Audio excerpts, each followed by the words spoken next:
3, hit it!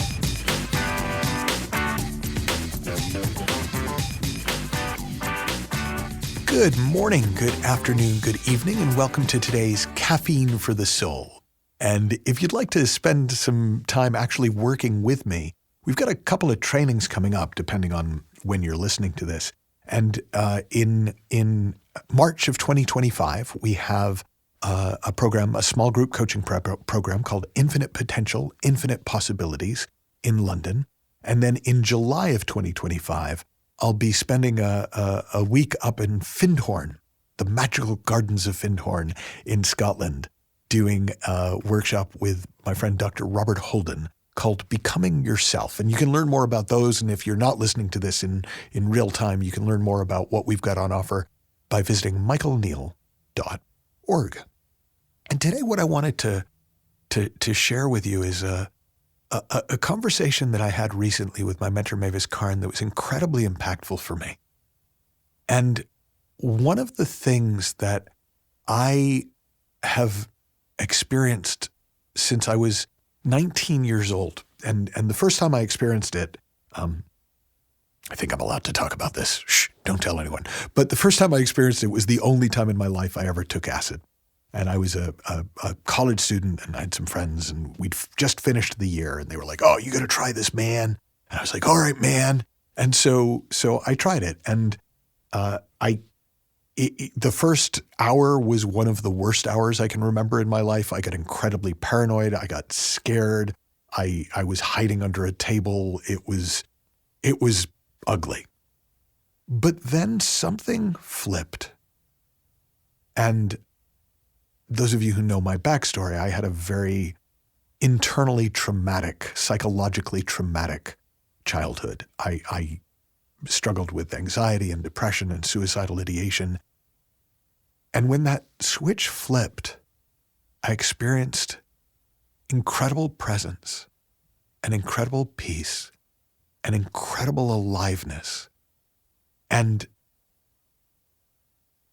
I remember the question that was on my mind that I would ask literally everybody I bumped into was, what's it like to not be on acid? And most of them looked at me like I was crazy, which probably temporarily I was. But the reason for the question was I couldn't even imagine what life was like without that level of presence, without that level of well-being, without that level of clarity. Now, as it happened, I was never even tempted to take the drug again because it was kind of obvious to me both that I'd been given a glimpse of something, but it wasn't about what gave me the glimpse. And I was also very conscious that there's a lot of dangers to psychotropic drugs. And so for me, I just knew there was another way of being in the world than the one that I was used to. And I revisited that place. It felt like almost once every 7 years, I'd have another experience. That was the only time it was drug-induced. But I'd have an experience of just incredible peace. And the time that was the most significant was in 1999 when I'd been on a program about getting to know yourself at a place called the Option Institute. And I had this huge insight into my mental health. And the insight, ironically, was that it was okay to be unhappy. Because up until that time, I'd thought unhappiness was the enemy, because unhappiness was the thing that had almost killed me. And so I did everything I could to avoid it. I was terrified of it. But when I learned not to be scared of it, suddenly I popped back into that extraordinary place of clarity and simplicity and presence and aliveness and well-being. But this time it went on for 6 weeks. And I remember during that time, I created a training out of nowhere. I wasn't really doing trainings very much at that point, but I created a training out of nowhere that went extraordinarily well. And life was so simple. If I wanted to do something, I would just do it. And if I didn't want to do something, I just wouldn't. And if somebody asked me to do something I didn't want to do, I'd just say no. And it was ridiculously straightforward. And I really thought, oh my God, I found the secret to life. But I didn't know how to talk about it. So people would go, well, what is this secret? Because they could see I was on something. I was high on something, and it wasn't a drug in this case. And I would go, well, the secret of life is just be happy. And nobody really found that all that helpful. So I kind of thought, okay, well, what else am I doing? Well, I'm following my wanting. So I'd say, well, be happy and follow your wanting. And that, it didn't really work for anybody. And about a year and a half later, I found myself back in that place, back in that presence, and realized I hadn't been there for a year and a half. And from that moment until, honestly, about a week before I recorded this podcast, the question that was on my mind every time I touched that place, and I learned to spend more and more time there, was, where does it go? Why am I not always there? Why isn't everybody always in their best self? And over the years, I'd come to see that that space, in my book, The Space Within, is literally about how the only problem we have in life is we lose touch with that space. And the only solution we need is to come back to it. And when we are in that place in us, we have infinite possibilities for what we can do with our lives. But it still felt like every time I came back to it, where did it go? And here's what led to the conversation. Over the last couple years, I've come to realize that that space, that feeling, that presence is me. Now, I don't mean it's me, not you. I mean it's you. It's me. It's our true self. It's who we really are. You could call it, I sometimes do call it, our soul. But the question still had been with me. Why do I ever leave? If that's me, why do I ever go away from myself? And it almost felt like I abandoned me at times of crisis. Like there were two of me, the good me and the bad me, the big me and the little me. And the big me, when the big me was there, everything was great. But then the big me would leave and the little me would be left to deal with life. And it felt kind of unfair. And so about a week ago, I had been struggling with something, and then I showed up again. I was back. I'd come home. And it was like, and everything was fine. And the things that did need dealing with, I dealt with quite quickly and easily. But I talked to my mentor, and I was like, where do I go? Why do I keep forsaking me? Why do I keep abandoning myself? And what I heard, and I don't know if this is exactly what Mavis said, but what I heard was, you don't go anywhere. Your attention does.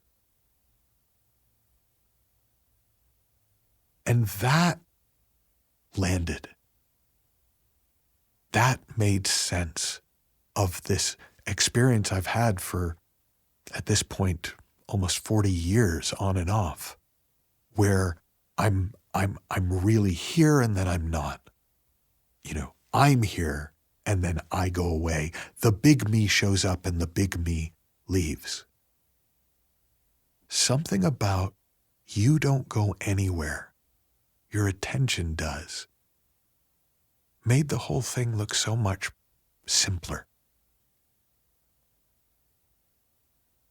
You, the reality of you, are a constant presence. You are life itself. You can't go anywhere because there is nothing outside you. But your attention can go anywhere. And wherever your attention goes becomes your experience. So, as long as even a tiny bit of your attention is on that space within, is on you, the presence that you are, the quiet that you are, the vastness that you are that, in the words of Walt Whitman, contains multitudes. Life is rich and beautiful even when it's also chaotic and circumstances are crazy. When your attention wanders, when you start attending to your thinking, your personal thinking, your remembered thinking, your habitual way of thinking the world into being, then you lose that experience because it's not in your awareness. It's not part of your consciousness in that moment. It doesn't go anywhere. You didn't go anywhere. Your attention did. And you are the director of your own attention. That doesn't mean that you're completely in control of it like a spotlight, but you're kind of in control of it like a spotlight in the sense that when you feel your aliveness dip, when you feel yourself contracting, when you feel in the same way as you can feel when it gets too warm or too cold, you can feel when your body gets too tense or sometimes actually too relaxed to do anything. We're made to feel where our attention is. And when our attention fully, partially, or even just 1% of our attention is with us, with this deeper sense of self, at this soul level of being, life is sweet. Life is beautiful. Life is freaking glorious. And when your attention wanders, you have whatever experience you're thinking into being. And so often we think what we're looking for is a thought.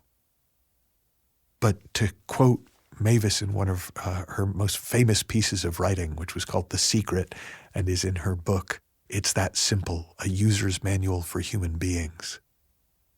The only thing that stands between you and your happiness is a thought. One thought. Your thought.